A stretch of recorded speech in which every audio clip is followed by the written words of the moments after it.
নেকড়ে নেকড়ে চলো চলো চলো হ্যাঁ চলো চলো চলো।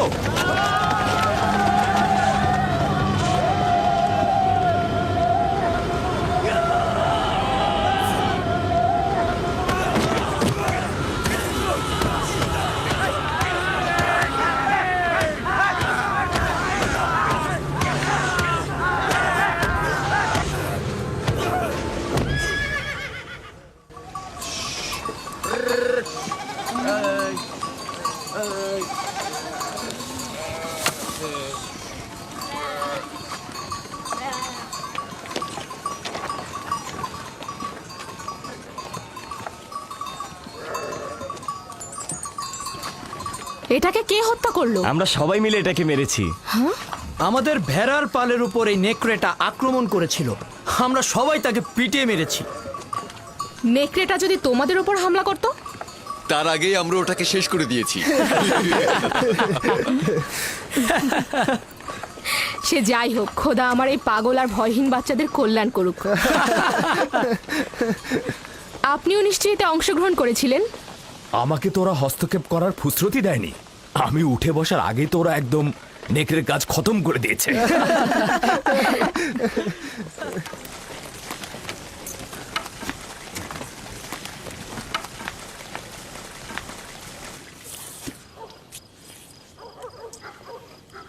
আমরা দুপুরের খাবারের তদারকি করছিলাম, হঠাৎ ভেড়া আতঙ্কিত হয়ে এদিক ওদিক ছুটতে লাগলো। তারপর একটি বড় নেকড়ে হামলা করলো। আর সঙ্গে সঙ্গে আমরাও তার উপর হামলা করলাম। এটা তো অনেক বিপজ্জনক কাজ। এত বিপদের মধ্যে তোমরা কেন গেলে? এটা তো খুবই সহজ হিসাব। নেকড়েটা আমাদের ভেড়ার উপর হামলা করেছে, আমরা ওর উপর হামলা করেছি। যার কাছে যা ছিল তাই দিয়ে হামলা করেছি, লাঠি দিয়ে পাথর দিয়ে থেতলে দিয়েছি। প্রথম তো আমি লাঠি দিয়ে আঘাত করলাম, তারপর লাভি পাথর দিয়ে আঘাত করলো, পালাবার কোনো সুযোগই দিলাম না। আমার দিকেও তেড়ে এসেছিল, কিন্তু আমি যদি ভয় পেতাম তাহলে আমাকেই হামলা করতো। ইস, আমি যদি থাকতে পারতাম। আব্বাজান, আমাকে অনুমতি দিন, আমিও ভাইদের সাথে মরুভূমিতে যেতে চাই। না আমার অন্তর, এখনো তুমি অনেক ছোট, আর একটু বড় হও তারপরে যাবে। খাও। শামুন, লভি, ইয়াহুদা, বাইরে এসো। এই চলো চলো চলো চলো চলো যেতে হবে, এসো আমিও যাই। এসো এসো। আসছি আসছি। যাও আমার পুত্ররা, যাও, ক্যানানের কুকুরগুলোকে আতঙ্ক মুক্ত করো।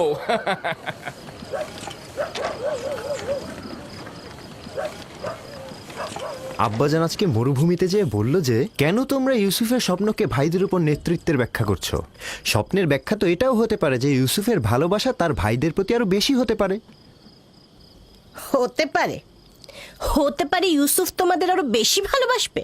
হ্যাঁ আম্মাজান, ইউসুফ তো আমাদের সবাইকে অনেক ভালোবাসে, তাই না ভাই? সবাইকে ভালোবাসার জন্য স্বপ্ন দেখার প্রয়োজন ছিল না। স্বপ্ন ভবিষ্যতের খবর দেয়, ইউসুফের নেতৃত্ব আর শ্রেষ্ঠত্বের খবর। তোমাদের আব্বাজান তোমাদের সাধারণ লাঠি ভাবে। এ কথা বিশ্বাস করো না। তোমার আব্বাজান আসলে তোমাদেরকে নীরব রাখতে চাইছে। বেলহে বলেছে এই স্বপ্নের যদি হাকিকত থাকে তাহলে সেটা হবে তোমাদের উপরে ইউসুফের নেতৃত্ব আর কর্তৃত্ব। মনে রাখবে। কিন্তু আমরা তো ইউসুফের সাথে খেলেছি, আমাদের তো এমনটা মনে হয়নি। বোকার দল, তোমাদের পিতা চায় না তোমাদের সাথে ইউসুফের কোনো বিদ্বেষ থাকুক। সে চায় তার মতো করে ইউসুফকে সবাই ভালোবাসুক।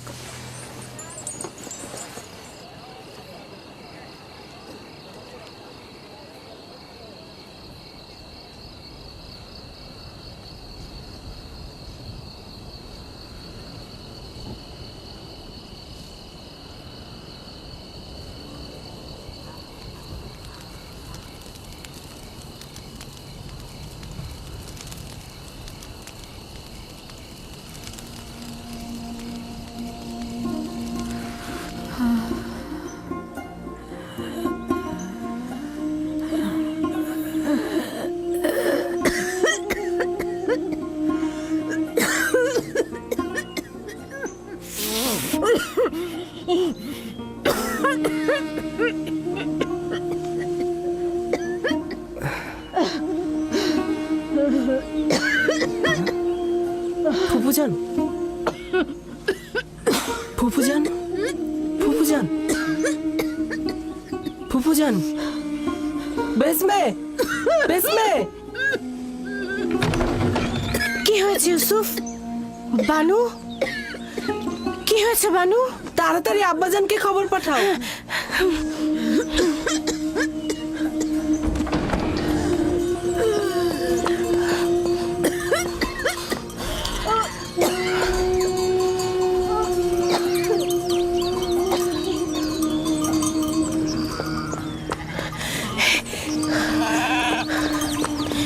হে খোদার নবী, হে খোদার নবী, আপনার বোন ফাইকের অবস্থা ভালো না। তাড়াতাড়ি আসুন, তাড়াতাড়ি আসুন।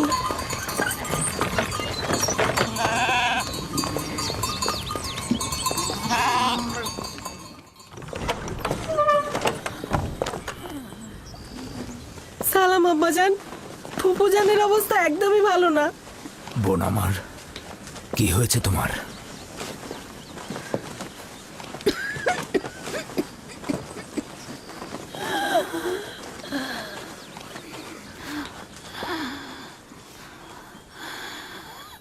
অবশেষে আমার সময় শেষ হয়ে এসেছে।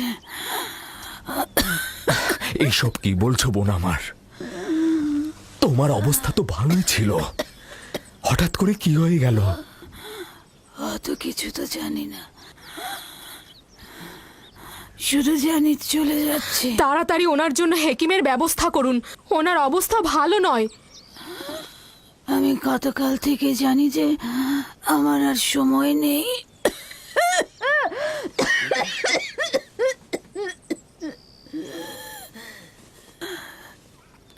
তোমরা সবাই আমার কথা শোনো। গতকাল যখন বাড়ি থেকে চলে আসার জন্য পিড়াপিড়ি করছিলে, তখনই আমার বোঝা উচিত ছিল। এই দুনিয়ায় আমার কিছুই নেই, যা আছে ইউসুফকে দান করে যাচ্ছি এবং আমি তার কাছে ক্ষমা প্রার্থনা করছি। তোমার কাছেও ক্ষমা প্রার্থনা করছি। এই 4 বছর মিথ্যা অপবাদ দিয়ে ইউসুফকে আমার কাছে রেখেছি। খোদা তাহলে আমাকে ক্ষমা করো, তোমরা আমাকে ক্ষমা করো।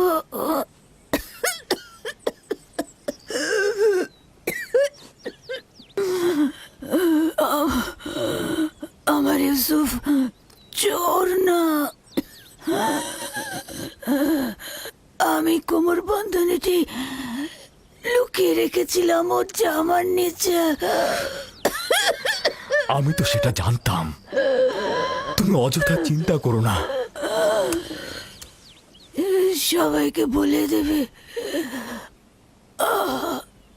আমার ইউসুফ চোর ছিল না, কখনো না। এটা ভেবে তুমি কষ্ট পেও না। আমি একটু তোমার সঙ্গে একা কথা বলতে চাই।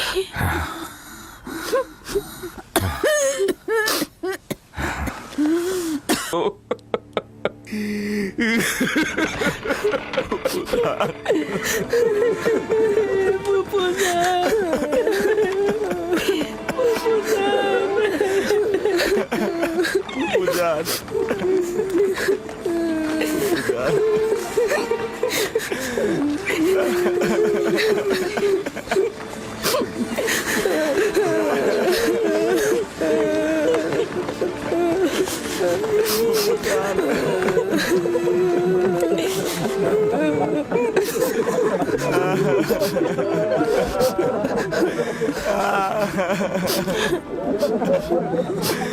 বুঝান।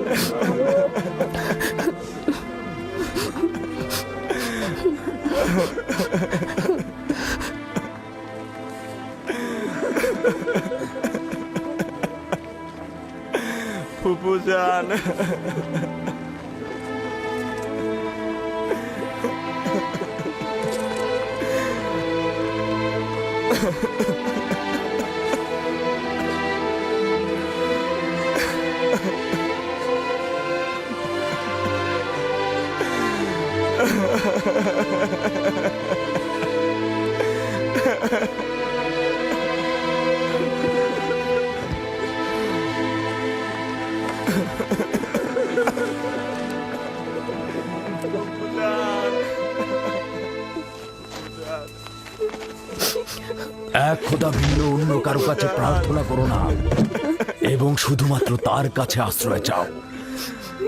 যা কিছু চাও শুধু তার কাছে চাও। আর সকলেই অক্ষম, আর তিনি শক্তিশালী। সব ধরনের চাহিদা আর তোমাদের ভেতরের অন্তর্নিহিত অর্থ তার কাছে পরাভূত। একমাত্র প্রত্যক্ষদর্শী এবং সকল ক্ষেত্রে যার উপস্থিতি, তিনি হচ্ছেন উনি। যদি সঙ্গী চাও তাহলে তিনিই হচ্ছেন তোমাদের সঙ্গী, তোমাদের অভিভাবক। যদি সংরক্ষক ও প্রহরী চাও তাহলে তিনিই তোমাদের তত্ত্বাবধায়ক। যদি নিয়ামত দানকারী চাও তবে তিনি তোমাদের নিয়ামত দানকারী এবং পরওয়ারদিগার। এবং যদি উপদেশ ও নসিহত চাও তবে তিনি তোমাদের উপদেশ দাতা ও উত্তরাধিকারী। যা কিছুই মাখলুকাতের কাছে অন্বেষণ করো তার সবকিছুই একজনের কাছে রক্ষিত। আফসোস, খোদা ভিন্ন যদি অন্য কারো কাছে হস্ত উত্তোলন করো তাহলে অগণিত মাখলুকাত অপমানিত হবে। যদি কাল বা পরশু কেয়ামতের দিন খোদাবন্ধ ইনসাফ সহ জাহের হন তাহলে তো অসংখ্য পর্দা ছিন্ন ভিন্ন হয়ে যাবে যদি তিনি ইনসাফ সহকারে সৃষ্টির দিকে নজর দেন। যদি কেয়ামতের দিন খোদা তাআলা মজলুমের আর্তনাদ শোনেন তাহলে অসংখ্য গুনাহগার আমির ওমরা পাপি তাপি বন্দী হয়ে যাবে। অতএব আখেরাতের সফরের জন্য রসদ সঞ্চয় করো এবং কাল কেয়ামতের জন্য নিজেদের আমলকে সংশোধন করে নাও। ফায়েকের মতো সবাই সফরের জন্য প্রস্তুত হও, কেননা সকলকে এই পথেই যেতে হবে। চলো সবাই ফায়েকের আত্মার মাগফিরাত কামনা করে একসঙ্গে দোয়া করি। হে পরওয়ারদিগার, ফায়েকের রূহকে নেককার রূহদের সঙ্গে ও আপনার বন্ধুদের সঙ্গে পুনরুত্থান করুন। আমিন।